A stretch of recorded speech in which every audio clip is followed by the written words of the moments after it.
Before we start, the name is at the top right of the screen. The story begins as there's blood splashed on the ground. The woman who is injured ponders that this guy is the male lead, and that guy is the sub-male lead as she focuses on the unconscious men. She is aware that they are the first and second sons of the Orca family. One died after being blinded, and he is the youngest. She ponders that she cannot believe she did not get past 22 years of age in this episode either. In this world, it is like a parenting genre novel. 20-year-old, 21st-year-old, and 22 years old. She has experienced this world 3 times already. She assures herself that it is not her fault that she was born into a villainous family. She has been reincarnated into a cute parenting novel. There's no one else who lives as pitifully as her. Someone begins to step towards her as he has a dark demeanor. She is astonished as she ponders he is a living dragon, the one known as the Dragon Duke. She grits as she is aware if those crazy male leads did not drive the dragon dude crazy, none of this would have happened. She thinks, why did they have to provoke and create such a mess? She wonders if a tragic ending makes sense in a parenting novel. She seems pretty nervous before she gets startled. She wonders if that is Soul Street behind him. She wonders why is she seeing it. She becomes aware that if she goes there at this moment, she might be able to go home, which causes her to have a glimpse of hope. With the happy look, she is aware that she can go to her home. It is the 3rd episode of Parenting Novel. With a determined look on her face, she ponders that in her next life she would conquer a dragon. Somewhere else. 2 women are conversing as one questions if it is the year for a dragon's bride this time. The other responds that they say she did not awaken any power when she was born. Questioning is not being a dragon's bride the same as being sold. She's listening to their conversation as she ponders that she has to be useful to the family in some way. Realizing that these guys are all talk, but talk louder because in this life she will definitely become a dragon's bride. This place is a world title as she became the Doom baby daughter of the Duke of Orca family. She tried to live well by changing the original story, but everything she tried ended in a failure. Not only that, she ended up suffering from the curse of repetition, being forced to regress. Beyond the spectacular failures of the first and second attempts, she failed to seduce the original main lead and had sudden death as a scapegoat. Ambitiously started the 3rd attempt. She fell victim to the original main lead strategy and ended up being killed. However, the last thing she saw of the Dragon Duke's power before closing her eyes is that if she has that power, she might be able to return home. The maid her down in the room as she becomes frustrated and wishes for the maid to be gentle. The maid leaves as she thinks that she's still ruthless even towards a child. She knows that she's a dispensable existence in this family. The head of the Orca family, Ocula Aquacial, questions if it's here. She is referring to her as she realizes today is the day she will receive her name. She asks the attendant about the power of water. The power of water refers to a special power passed down through generations in the Orca family. When activated, aquatic beings can freely exert their power, even on land. The stronger it is, the better it is for the aquatic animals. It is the ability to remove constraints on the power of all aquatic animals. Ocula seems annoyed and asks the attendant if he brought something useless. He questions about the child's name as she responds it is Calypso. She decides to name her Calypso Aquacial. The attendant agrees to present her as such. Calypso wonders if this is the end. She realizes this cannot be because if she cannot attract Ocula attention like this, she will be abandoned and die. To be sold as a dragon's bride, she has to survive at least until she is 10 years old. She shouts wait, causing both the attendant and Ocula to be startled. Ocula turns around and asks her what did she say. She calls out to Ocula as grandma. Ocula asks the attendant did she know how to speak and questions who taught her that. He responds that children typically begin to grasp simple words at around 2 years old. She questions if it is not common knowledge that whale offspring start speaking later and startle until they are 5 years old. She steps towards Calypso as Calypso thinks it is good. She asks her to say it again and Calypso repeats grandma. Ocula states that it seems like she does not only speak, but can also understand. The attendant tells Ocula that she has not learned separately from the maids and nurses. Calypso knows that this is the ability of Reincarnator, calling them old fish heads. Ocula wonders if a genius emerged among the fish heads. Calypso calls her Grandma Fish Head. Ocula grabs her and picks her up as she calls her a cheeky one. She mentions that Calypso looks exactly like Pierre, but it seems that even though it has no power, it develops fast. Ocula asks Calypso if she can prove herself useful. Calypso extends her hand and touches her hair. She then pulls her hair, causing the attendant to be shocked. She ponders that she is sure she will do it and tells Ocula that she is doing well and she can talk and she will be the one to prove it, pondering that she will definitely go back home. Ocula begins to laugh. She questions underneath the guy who gave up on life. Something like this came out. She throws Calypso on her bed and tells her all right. Calypso seems annoyed by the fact that everyone is treating her like a child. Ocula tells her that she will postpone the disposal of that thing so they can put it in the education institution this summer. The attendant tells all right as she mentions if she does not show results at the educational institution, then she will be expelled, and there won't be a second chance. Calypso is all determined as she ponders. Let's see, she will grow quickly and become the best, then leave this family forever. Her goal is to survive safely until the age of 10, but her physical abilities are still lacking, and she is too far behind. She looks at her hands as she thinks that since it was decided that she would go to the educational institution in this life, it would be much easier if she had a guardian. Where there it is not entirely impossible to survive alone, if it were not for the educational institution. The maid puts her down on the ground and tells her that in a week they plan to move her residence. Calypso thinks that their attitudes change in an instant when she is recognized for their abilities. She tells them to go ahead, thinking that among those humans who are graced with the survival of the fittest, an adult who possesses overwhelmingly formidable power that would make anyone fearful, yet understands her who has not yet awakened the power of water, has unique taste, and is not deeply involved in family power struggles. It is Father Pierre Aquacidal. She thinks that they say he did not even come when she was born, and he did not even take care of her older brothers. It is said not to appeal to the bond between family members. So first, he should not find out that his daughter, although she is weak, she may have a powerful power. If she catches his interest, she can expect help. She has the memories of previous life. She never thought that those talks would be useful in this life. She finds her father sitting in the front as she becomes astonished. She seems really nervous before she smiles gently and calls out to him. She asks him if he happens to know where the educational institution is. She knows that in her past life it was so short-lived that she could not see the real thing. Thinking if this is what they mean by a beautiful person has a short life. He remains silent as she wonders if he is ignoring her. He tells her that she has taken the wrong path for a while now. She states that she really has to go there and questions if he cannot just take her there. He refuses it and tells her to go back the way she came. She realizes that there's really nothing easy in life. She gets up and sits beside him. She wonders how can she get his interest, thinking if she should try giving him food. She reached for her purse and tells him that this is a dried fruit that she gathered and asks him if he wants one. He does not respond to her as she sighs, thinking that she did not expect this. After a while, she tells him this really quiet hair and asks him if he does not have any friends and if he always play alone here. She tells him if that is the case, then he must win only like her. She begins to get frustrated, thinking if he is going to keep on ignoring her. She guesses that she will have to be satisfied with making her presence known today. She gets down and tells him that she should go now. She greets him goodbye and tells him that she will see him again. She begins to walk away. His hand seems a bit injured as he looks at it and wonders if that was his daughter. He thinks that she must not know his true identity. Students are thinking that he must be thinking the same thing. The appearance of a direct line to the appearance of a collateral family is different, but the personality looks similar. so there is no way he would not recognize her.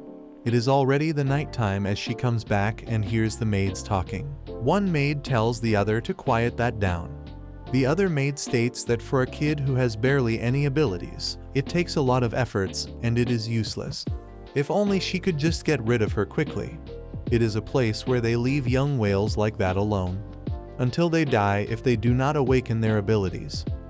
To survive in this insane environment, she needs Pierre's help. Mind thinking that she's confident in showing enough genius to pique Pierre's interest. She came out to meet her father in the morning, but she wonders if there is anything she can do about this weak body of hers. Her older brothers all inherited strength and physiques. She wonders why she is the only one who is weak. This causes her to be really frustrated, realizing that nothing is working. In her previous life, it was known as tears shed by a water dragon. She has awakened the power of water by possessing the treasure Linnaeus, but she can just rush out to find the treasure right now. She thinks perhaps her father's conquest should take priority after all. 7 questions if this is the right place and if they come in wrong. She hides somewhere trying to peek. The other responds that it is the right place. She wonders who is in here in a place like this. It is 2 guys and one mentions that they said there is a direct descendant born here. The other responds that he gets it but questions why. They say that they cannot even use the power of water. Moreover, they say that they were going to be sold as a bride of the dragon. The other one mentions that they will be recognized by the Lord and moved to the main house. If they do not discipline them now, it will surely interfere with Bayon's plan. She thinks about Bayon, causing her to think that he must be the eldest son of her uncle. She's aware that in that case, those guys must have volunteered to become collateral. They get scared finding it scary when Bayon is angry. She takes the items. They are the guys who have entered under a promising successor. It is not unreasonable for them to ignore other direct descendants.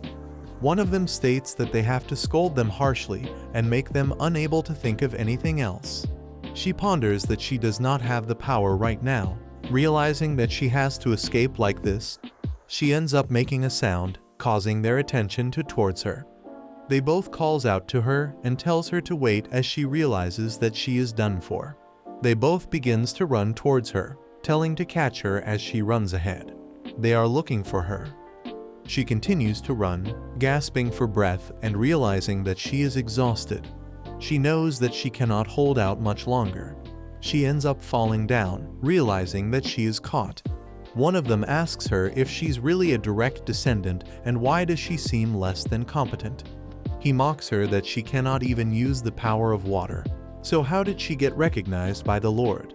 She tells him that he said it well. She questions if they both are the collateral ones under the lesser Bayon. They are shocked as one questions the other if he heard what she said or if he's the only one who heard it. Wondering how old is she? The other responds that he heard it too and asks her how did she catch the Lord's eye without even the power of water, questioning if she is not just a pest who has nothing to show. He points at her as she becomes frustrated and she grabs his fingers and bites onto it. He shouts in pain and questions what the heck is this, but she continues to bite it. He cries in pain as it is swollen. She questions if they are done talking. She tells him that if she's a pest, then he is worse than a land creature, and calls him a barbaric fish head. She questions how dare they compare her to those primitive land creatures. They question what is she saying. One of them tells her that he tried to reason gently with her. She wonders that it was good to say a word, but she cannot run away anymore. She has no chance against the 2 of them. She points at them and shouts, questioning if they think that her dad will stay quiet. Both of them are confused and wonders if her dad is Lord Pierre, causing them to be scared us in the intense competition for succession among grandchildren. Being recognized by the direct head of the family, she knows it must have been unwelcome news. Still, she's aware this is crossing the line and thinks how can the 2 grown boys pink on a girl? They tell her to not lie, questioning why would he bother with her if he's disappointed and that he's someone who even rejects the family lord's call. She asks them what did they say. She states that she was on her way to meet her dad right now. She wonders what is wrong with exaggerating a bit. She tells them that if the direct subordinates of Bayon are doing this to her, she wonders what her dad would say. She knows now is the time to use that as a shield. The other one tells him to stop as something feels off. But he begins to get angry, stating that he has to fix her attitude and she should get paid for his finger being bitten. She closes her eyes as he seems to hit her. She wishes, if only she heard the power of water. Right then, all of a sudden, her power activates and he floats in the air. She is herself shocked. The other person tries to wake him up and questions that he said she cannot use the power of water. Then what happened? The decides to leave. She shows them the middle finger and wonders what just happened herself. She realizes that she suddenly awakened the power of water, finding that really impressive. Her father is behind a tree. She's aware that now that she's all dirty like this, she might not be able to see her dad, and she needs to treat these wounds too. It was her dad who used his powers. He wonders if she knows who he is. She mentions that she misses the time when she could be tough. Her father thinks about it, being confused. The new day begins as after that day she tried to use the power of water, but nothing happened. She realizes that, as expected, she has not awakened it yet. She knows it was going so well before someone knocks on the door. She allows them to come in as one of them Mage introduces herself as Miss A. Mrs. states that she started working here today. She asks Calypso to please take care of her. Calypso ponders that she upgraded from Miss to Princess. The maid tells her that the date for entering the Primary Education Institute has been set. Calypso wonders where has she seen this person before. She didn't suddenly remembers. To fight against the land-dwelling beast, 2 conditions were required: a commander with exceptional water power and a base with the ability to locate water sources. In a unit without a commander with the power of water, water sources were essential. She wonders where she has seen this person before, though she seems unaware of it now. She thinks that she might be useful later, so she should remember it. Missa asks her where is she going. She responds that she is going for a walk. She is told that this area has many collapsed buildings, so it might be dangerous for her to go alone, stating that she should accompany her for her safety. The Lips of Wonders is not being the dragon's bride just getting sold off. Remembering Ocula's words that if she cannot prove her worth, she will be expelled. She remembers that she was called useless and that they wished they could get rid of her soon. She tells the maid that she's very kind. Missa is emotional. Calypso thanks her, but tells her she's fine on her own. Goes outside as she calls out to her dad. He asks her if she's lost again. She tells him no and questions if she looks that stupid. She's aware that it would be unwise to ignore her. She questions if he knows how to use the power of water. He questions what if he does. She tells him to teach her as he looks like he would be good at teaching. He asks her based on what. She responds that she does not know that but just got that vibe. He asks her what does she mean. She tells him that she really wants to learn and asks them if it is not possible. She tells him that she is giving him a chance to raise a genius discipline. He asks her who did she inherit this cheekiness from. She tells him from her start. She states that her dad is super handsome and incredibly capable, and he's the most awesome person in the world. He wonders if he was like that. She tells him that he also loves her and he treasures her and worries that she will get hurt. He's soft-hearted and cries if she gets hurt.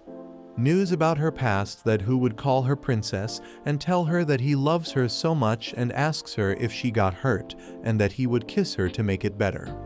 Her dad and mom showed her with so much love that she forgot that she was adopted. There are irreplaceable family and to be reunited with her mom and that she would definitely return home. He asks her why does not she learn from that father then? She states that he is busy and he seems free so he can help her out. Right then, all of a sudden, she begins to notice the power of water. She looks at her father as she realizes he's applying pressure with water power. She tells him that she is going to the Educational Institute soon, so to be the best day, she has to master the power of water. He tells her that forcing an awakening could be fatal, but she tells him it is okay and one only lives once. So what is the big deal if she dies? Besides, he asks, what does the power of water have to do with the educational institute? She asks him why not. Knowing to become the best, it is essential. He wonders how do they raise kids these days to be so crazy while he's the craziest person here. She tells him that her dad would want her to be an outstanding orca. He thinks, why would she lie so blatantly when she knows who he is? She asks him to then help her as he remains quiet. She tells him that as he can see, she's incredibly smart, and if he can just help her a little before he uses his power of water, and she begins to float in the air. He thinks that in this contradiction, what will she do if she gets caught? He asks that if she thinks that someone who wants her to be strong but gives no help really loves her. She smiles and tells him, but her dad really loves her, and to her he is the best, and he is the coolest and strongest person in the world. You're going to use to listen to her before.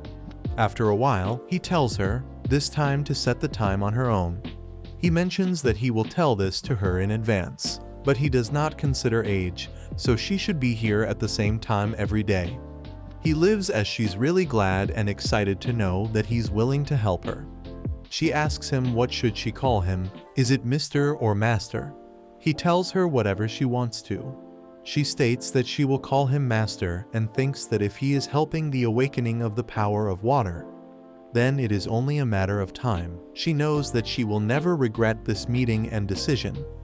In her previous life, she was awakened by the power of water with the help of a treasure, but awakening was not the end. She had to know how to control it. Fortunately, she met a certain genius and learned how to control the power. She was questioned if she does not know how to do it, and then that they can try it this way. The genius claimed that by continuously exposing herself to the power of water, she would naturally learn how to control it. Thanks to that, she was able to control the power of water quickly, but she thought that she was going to die. He tells her that she should expose herself to the power of water first. He asks her to take a dive. She questions what does he mean before he repeats himself again. He states that sometimes awakening occurs in the life-threatening situations. She begins to get shocked and tells him that no matter what, she cannot do that. He states that if she doesn't like it, then there are many other options too. She asks him what other options. He describes her very harsh trials as she tells him she will just dive then. She goes for the dive as she realizes that the intensity of the training seems too high for her age. They say that she needs to make her body able to withstand the power of water 500x times, x 10 hours, and they are putting her through extreme hardships. But she begins to feel really weak and ends up fainting before she gets back to her consciousness. She gets back and gasps for air, realizing that she almost died. Her dad looks at her for a while as she asks her if she is an amoeba. He then says no, that even an omega would react to this level of stimulation. He tells her that her talent for awakening the power of water is less than that. She tells him that just because he hits her with words does not mean that it does not hurt. She asks him if he considered her age. She is a 4-time regressor who has forgotten how to be a child, and he is a father who does not know his child. He tells her that if she can handle all the training, does age matter then? She's aware that even though the master says that she felt something move inside her body very slightly, although it is still not enough to compare to her brothers who are famous geniuses, she knows that in this life, being a powerhouse is within her reach. They have arrived at the day has come for her to officially enter the school, and in her second life, she was sold off immediately, and in her life, she quickly dropped out realizing it was full of events. Someone tells her that they have heard a lot about her, and she introduces herself as in charge of the primary institution. She mentions that her name is Layla, and she's the head of the primary education institution. She ponders Risco to see her again. The reason that she was forced to leave the institution in her third life was due to the schemes of the collateral branches. Someone stated that she stole his precious gem and that it was found in her bag. She tried to disagree with that, but they did not trust her. That was her first meeting with Layla. She told that there is not enough evidence and it is all circumstantial, so therefore they cannot accuse her of being the culprit. Despite her calm and rational defense, she was powerless and quickly expelled from the institution. When she later returned to the institution to become the head of the family, she could not find any trace of her. She greets Layla and tells her it is nice to meet her. Layla is stunned and responds that she has heard about it, but finds it surprising that at 3 years old she does not only speak perfectly, but she also has impeccable manners. She tells her that she will guide her to the class she will be joining and asks her to come this way. She follows her through the hallway and ponders that she is matching with pace with her and that she is considered of her falling behind. They reach, as Calypso thinks that, come to think of it, she did not get a chance to thank her in her previous life. Everyone is asked to please pay attention as they have a new member in their class. She is then introduced to all of them. Some of the girls find her really pretty, and they also have heard the rumors that she speaks really well, too. She pointed out that it is a fatal flaw for a direct descendant of the Orca family not to be able to wield the power of water. Due to the slow growth characteristic of Orca, it is normal for all children to start speaking at 7-8 years old. So the rumors of the genius lady who speaks well are not entirely unfounded. However, if there are deceiving with some kind of conspiracy behind it, she will uncover everything they are trying to conceal. Miss Layla is called and questioned. What should they do, as not only is it impossible to continue with the class like this, Calypso sitting with others and tells them that how can they play with blocks as that is such childish games. And then when a kid is crying, she tells them that a grid wheel does not cry. When someone gives her Blankton candy, she pats them on the head and states that she will accept it gratefully. She asks Layla if she needs more time to test. She responds no, and she thinks that she should move to a higher class and asks her if she has a preferred class. She knows everything is going according to her plan and she has been waiting for this moment. She thinks that it is good that everything is going according to the plan. She has been waiting for this moment. She is asked which class she would like to go to. Ship orders that she needs to catch her grandmother's eye, which means that she has to be the very definition of a genius. She asks to put her in the 8-wheel class in the Alpha section specifically. It is the class with the older students in the primary institution and the one that gathers the best students. She questions her about it. Asking if there's anyone in that class who can speak better than her, she is told that she would be the best, but she must bear the consequences of her own choices, questioning if she understands. She responds that statement alone means that she is not treating her like a 3-year-old, right? Yes, she responded, said she's impressed aside from when her third brother came to the institution. It has been a long time since she has been this surprised. And speaking of which, she is asked who told her about the educational stages in the institution. Calypso responds that her dad told her. She mentions that her dad loves her so much and he told her everything in detail. She is then guided to the class that she chose as she steps in. Layla thinks that did he really take care of his daughter, as he had never once gone to see his children, and it was basically public knowledge. And if the lady and he met and interacted in secret. Rumors spread faster than use, even if she cannot control the power of water yet. If her father is helping her, awakening is just a matter of time. Rather than the appearance of just another genius child, a new successor challenger might have appeared. Calypso's scheme worked far better than she had thought. It went much more smoothly than she thought. He asks her what went smoothly. She tells him that her great abilities were recognized. That is what went smoothly. He states that he does not understand why she is excited. She cannot control the power of water. She will eventually be eliminated. She tells him that he's just a killjoy, but she understands because she is 3 years old, who is also able to have a great conversation with a socially awkward person like her. He asks her if she wants an additional 10 laps today. She tells him that she'll make a 33-line poem instead, but she asked him to look at her muscles, questioning if he has ever seen a 3-year-old with such endurance.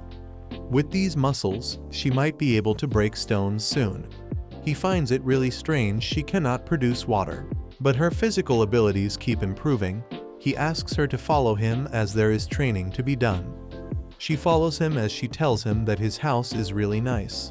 She finds it more tests compared to what he can do. That is because he fell out of grandmother's favor. He shows her the place. She questions if that is a pigsty. He tells her it is rude that she's comparing it to a livestock. She apologizes to him and asks him, "But what is this messy room?" He tells her that this is his room, and from now on, using the power of water, she will clean it up. She asks him what does he mean. He tells her to clear it up. She states that she heard it, but why cleaning? She questions, should not running use the fact that the power of water is strongest for hitting someone? What is the training related to awakening, since the power of water also requires endurance? It tells her that sometimes she speaks as if she knows that power very well. She asks him if he wants her to use the power of water, right? He tells her that she understands it very well. He mentioned that there are several ways to apply the power of water. First is fear, intimidating her opponent with her presence. Second is materializing water and controlling it freely.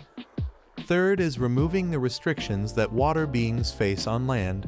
Fourth is using the power of water to enhance the body, which you can only use enhancements so far.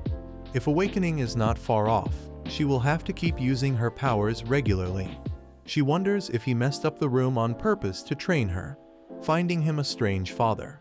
She calls out to him. Her attention goes towards his expression as she realizes there it is again, that expression of someone with no regrets in the world. She wonders if it is because he is sickly and in pain. It is the nighttime as she is still cleaning it up. She asks him where should she put this. He tells her to throw it away as it is useless. She knows if her father reacts like this, it must be something important, as this is what her past life's knowledge is telling her. She tells him all right, she will throw it away as she puts it in her pocket. She questions, is not this his? As he responds no, it belonged to his wife.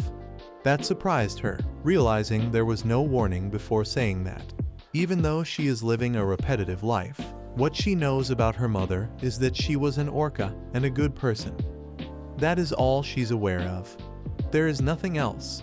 She ponders that she does not plan on asking. He tells her it seems like the work was too easy.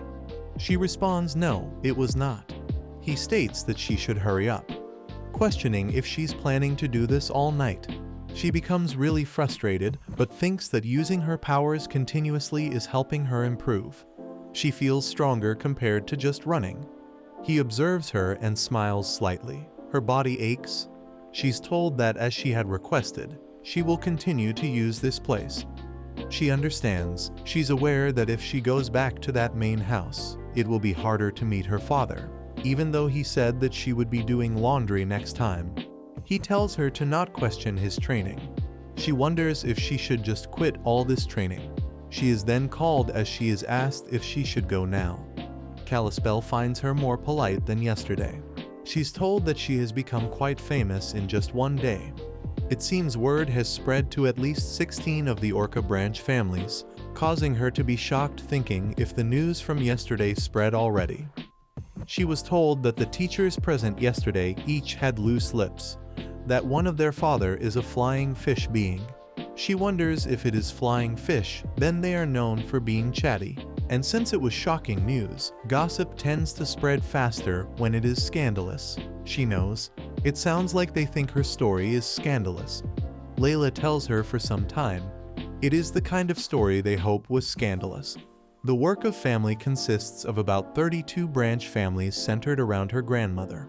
Adding the marine vassals makes the number huge. They all support different successors, so it is no surprise they see her as a thorn in their side. She is getting upstairs as Layla tells her that she is not just talented in languages, but also climbing stairs as a 3 years old without any sign of struggle. She responds yes. She was told that at this rate she could rival not just Bayon and Sort, but even Baluz, the first and second uncle's son, and her eldest brother is called a genius of the century. She asks Layla what does she think. She responds that honestly, her every action is astonishing. Calypso tells her that she might want to brace herself. It is only the beginning. She's shown that over there is also top-level alpha class. She tells Layla that in just one day, the rumor of her being a genius has spread, and now she is entering the top class, finding it really impressive. Layla agrees with her. She asks Layla to go and tell grandmother that she has never seen a genius like her. She wonders if it will cause a stir. Water beings take on the traits and characteristics of their animal counterparts. Thus, whale beings generally avoid conflict, love, and peace and are quite tolerant of other races. However, among these whales there was Ethan, that killer whale. After that, today's lesson is over. They will be playing a block building game. A kid complains that Karen hit her. The teacher tells him to please refrain from disruptive behavior. He responds, "All right, understood." He is the killer whale. He mentions that playing such childish game is ridiculous. Ruga and Ruba are the beluga twins. Karen asks them what are they even looking at, stating that they ain't even worth his fist. They state that there he goes again. As usual, he tells the dolphin twins to keep it down. Right then, it is announced that they have a new student and tells to welcome her with applause. They all wonder if that is the direct descendant, thinking that if it's a young girl, then they say that Lord Pierre's daughter was born. They say that she does not awaken any power when she was born, and she is a useless child. They say she is set to be married off as a dragon's bride, and thinking how could such a useless being be born under Lord Pierre. She is questioned why does not she introduce herself to her classmates.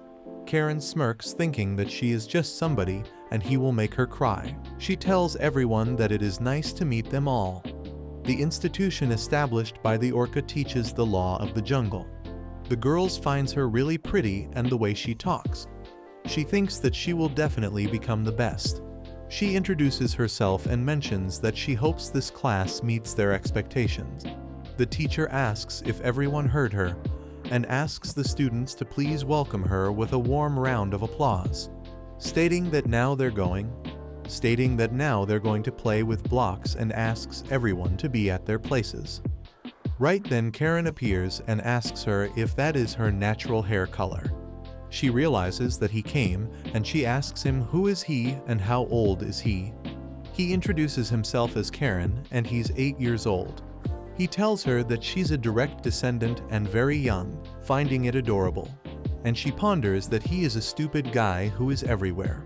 She calls him a kiddo and tells him that if he was less of a mess, he would not be talking. He becomes shocked as she points at him. She tells him that if he is 8 years old, then should not he be moving on to an intermediate institution? She tells him that someone who cannot go to an intermediate institution at that age, what should they call him other than a fool? She states that for reference she's 3 years old and asks him if he is not ashamed to be in the same class as a 3-year-old. He begins to get frustrated and tells her dad does not make sense and she should not be able to speak properly until she's 5. She questions how dare he placed her on the same level as him. He begins to get really angry. He attacks her, but she dodges his attack. She tells him that she guesses she has to teach him some manners first. She grabs him from the collar and smacks his head, causing him to fall down on the ground. Everyone is shocked as she tells him to think about the difference between her and him.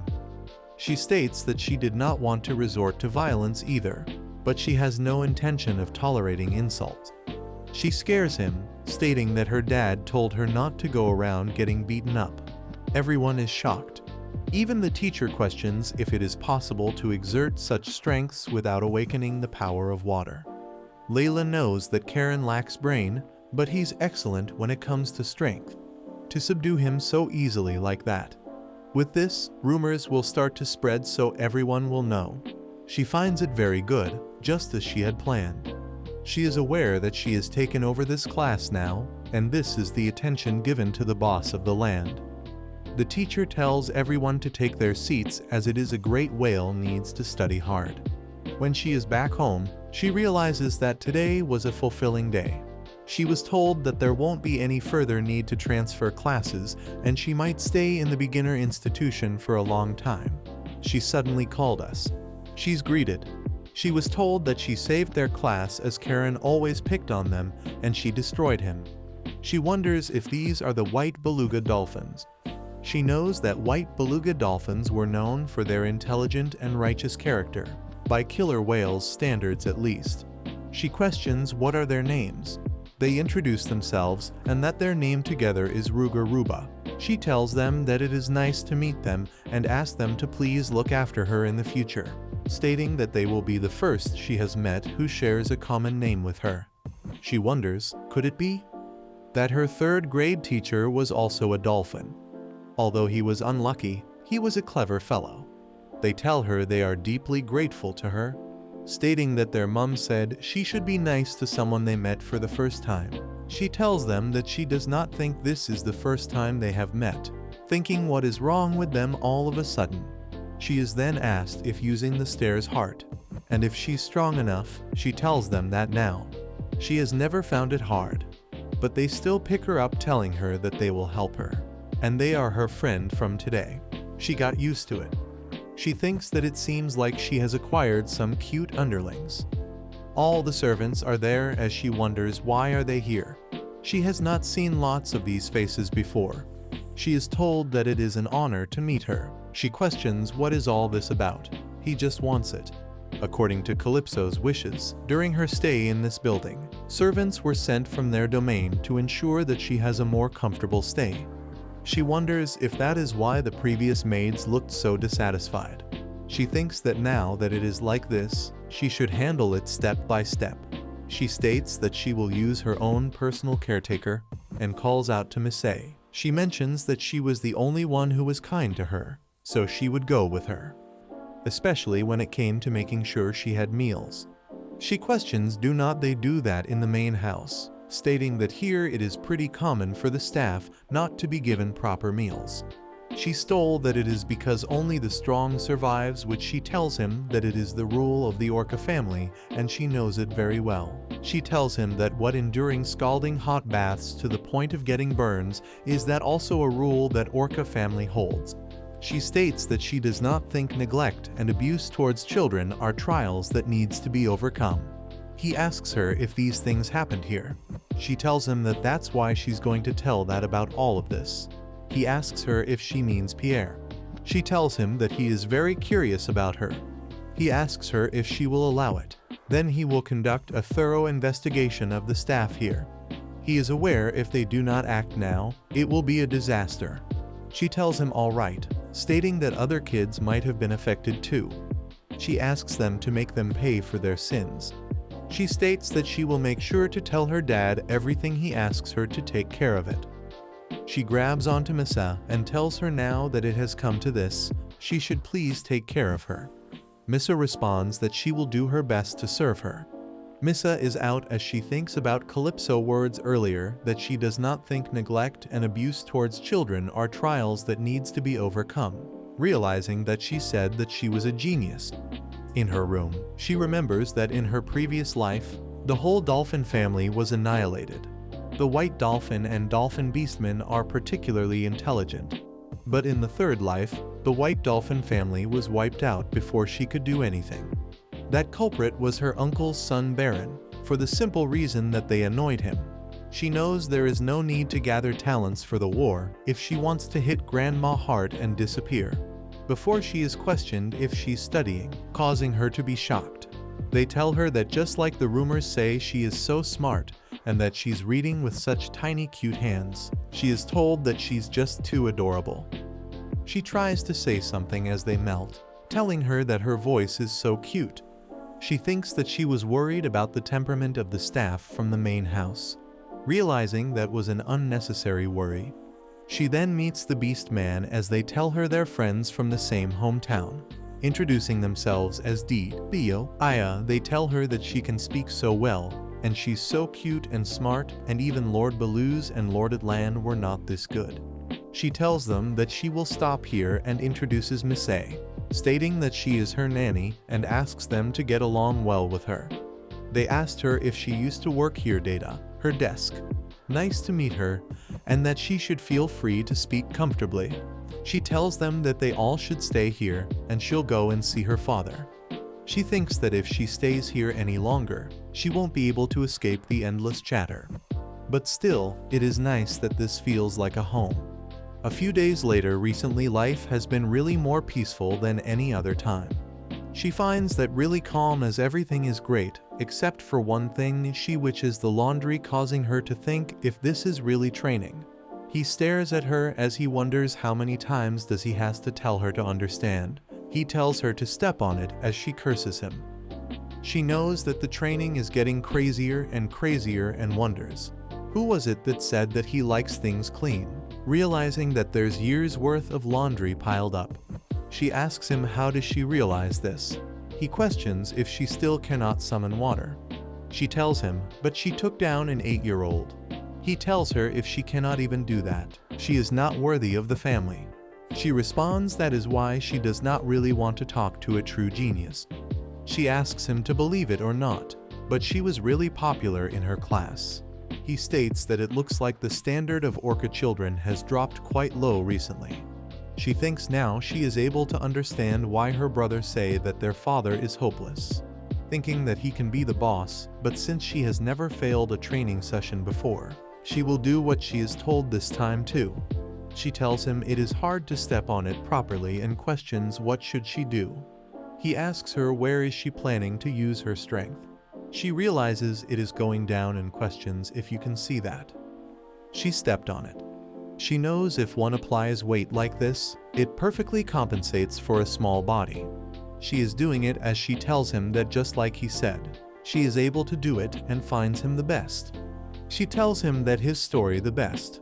She continues to do it, thinking that he must know that he is her father. He had received attention all his life, but he was never interested in anything. Then there was a bed that someday he would be caught off guard with someone just like him. She calls out to him and asks him if he came down because she is not finished yet, telling him that she is almost done. She then wonders why the way, even by accident, would not even natural to call him father. She tells him that she did all this and that she's really amazing, right? He states, not really telling her this is not that hard. She questions that she wonders whose daughter is so impressive like this. He asks her whose daughter as she smiles and tells him of course she is her dad's daughter. His tears at her for a while before he looks away and tells her a person who never once showed up when he was rolling around as a 3-year-old. She thinks if he even realizes he was being pushed around. He states that the more he thinks about it, her intelligence is not at all. But she responds, of course she's a student taught directly by him. Heddles her that she does not need to talk about him every time she opens her mouth. He states that he is the one who thought her. She again notices his expression, realizing that face seems uninterested in anything in the world. She asks him why does he live alone, questioning if he hates being around people. It is a waste of his water powers. People called him weak, and that he's a vessel that cannot contain such an amazing ability. He states it is easier without bothers some people around. She questions if that is why he looks so indifferent, like someone ready to disappear at any moment. He does. So that is not entirely wrong. She extends her hand and hits him on his leg. He is shocked and calls out to her. She begins to shout at him, questioning how could he say something like that so easily. Realizing that some people have had to live such hard lives, she tells him to not say things like that so easily in front of a bright 3-year-old, questioning if he is crazy. She wonders if he knows that the future he's hoping for is what a time regression like she wants. She tells him this won't do and that he is living life to passively, stating that he needs to learn the beauty of life. He asks her what does she mean. She tells him that he is training her right so they should be business partners. He tells her that her choice of words is really confusing. She asks him to just trust her as she will show him how enjoyable life will be. She begins to step away. He is lost in thoughts, thinking about how he was recently told that he might not know this, but recently his daughter has been going around bragging about how much he loves her. In things that is just a rumor, right? Thinking, what is she hoping to gain by spreading such rumors? She questions what is he doing, telling him that he is so slow and he should hurry up. He is aware that she never makes a mistake with titles. Another day begins as she's questioned if she's all done. Both of them state that they are all done, and that the teachers said they can play hard and see when they are done. So they question her if she wants to play with them. She tells them that she does not play such childish games. They find her really cool, thinking that is how his father talks, and that they also wants you to think like that. She tells them that they can use it when they're older, as there is a way of speaking that matches their age. She's told that their mom wants to meet her and wants to thank her, as Karen used to hit them the most, but does not hurt anymore, and it is all thanks to her. She questions if she should read him some more. They tell her that they will be loyal to her forever, as she tells them it is loyalty and that they do not need to give her anything. But she has a question. She questions if they have ever cooked fish. She knows fish and marine beastmen are clearly different. They think about it as they both raise their hands, stating that they have cooked it and their dad is really good at it.